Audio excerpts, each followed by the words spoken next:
पैसे कम होने के कारण ना हमको अपने घर में ये वाली वायरिंग डलवानी पड़ी है। ये हिमगिरी पता नहीं कौन सी कंपनी है, पर मेरे पास बजट नहीं बन पा रहा था हमारा, तो इसलिए हमने ये वाली डलवाई है।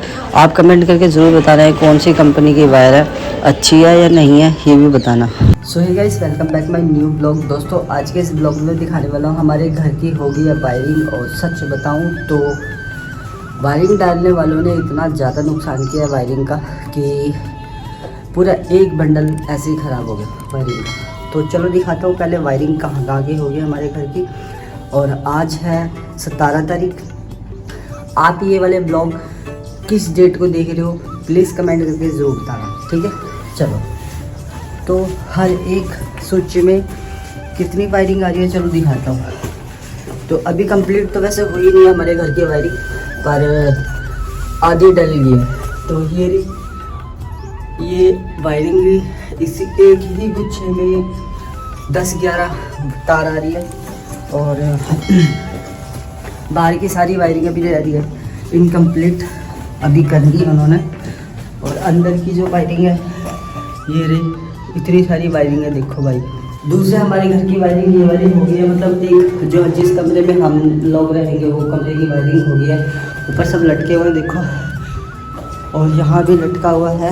और हॉल की भी वायरिंग हो गई है, मतलब 2 कमरे से दोनों कमरे की वायरिंग हो गई है। और हॉल की भी हो गई है, रसोई की भी हो गई है। स्विच फिट करने हैं, तो कई जगह स्विच फिट हो गई है हमारे घर की, ये रही। और मैंने जो अपने घर में स्विच लगवाए हैं वो स्विच लगवाए हैं मैंने एंकर कंपनी का मैंने स्विच लगवाया अपने घर में। और ये देखो। सो गाइस, हमने ना अपने घर में सच बताऊं तो पैसे कम होने के चक्कर में हमने अपने घर में सारी तारें लोकल तारें डलवाई हैं। और क्योंकि हमारे पास पैसे का बजट नहीं बन रहा था, हमारे बिजली का जो बजट था वो हमारा बजट जा रहा था 70,000 रुपये के आसपास, और हमारे पास था 40,000 रुपये। तो हमने 40,000 रुपये में अपने घर में एक ऐसी वायरें डलवाई हैं, सारी ऐसी वायरें, मतलब सारी लोकल वायरें हैं, कोई भी कंपनी की वायर नहीं है। और जो बिजली वाला है, जो डालने के लिए जो बंदा आया था यहाँ पे, वो ये कह रहा था कि ये वायर आपकी ज़्यादा टाइम नहीं चलेगी, इस पर आप जैसे ही लोड डालोगे फूक जाएगी। तो बस हमने ना दिल पे पत्थर रख के जैसे तैसे वायर डलवा तो लिया। और मतलब ये सब देख देख के हमें बहुत ज़्यादा दुख इस चीज़ का हो रहा है कि घर एक बार ही बनता है और उसके बावजूद भी हमारा बजट नहीं बन रहा और ना हम इतना ज़्यादा कर पा रहे हैं।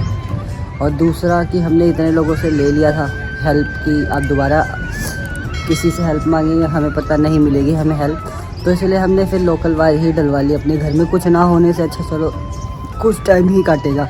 इन फ्यूचर अगर आगे जाकर हमारे हाथ टाइट हुए, अगर अच्छे हुए और पैसे कहीं से अच्छे आने लगे, तो मैं अपने घर की सारी वायरिंग दोबारा से चेंज करा के अच्छी वाली वायरिंग डलवाऊँगा। ये सोच के मैंने इस बारी लोकल वायर डलवा ली हम लोगों ने अपने घर में।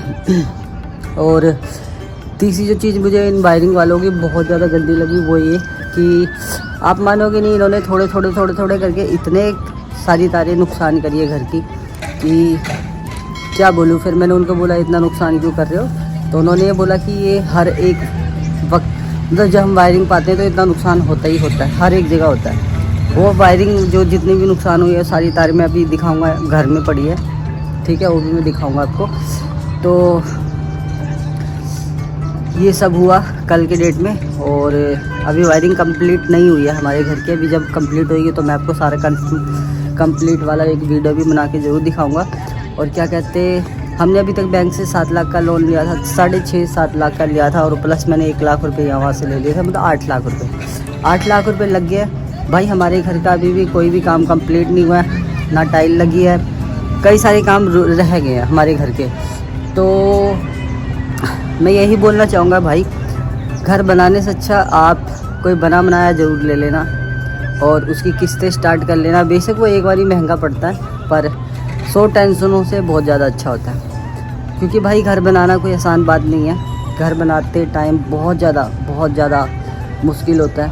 अगर आप टाइम ना दो तो भी दिक्कत, अगर आप टाइम दो तो भी दिक्कत, क्योंकि फिर पैसा कहाँ से आएगा अगर आप टाइम दोगे, ठीक है। अगर आप टाइम नहीं दोगे तो सारे पीछे से उल्टे सीधे काम करके चले जाते हैं, तो दोनों ही तरफ आप फंसे होते हो घर बनाते टाइम।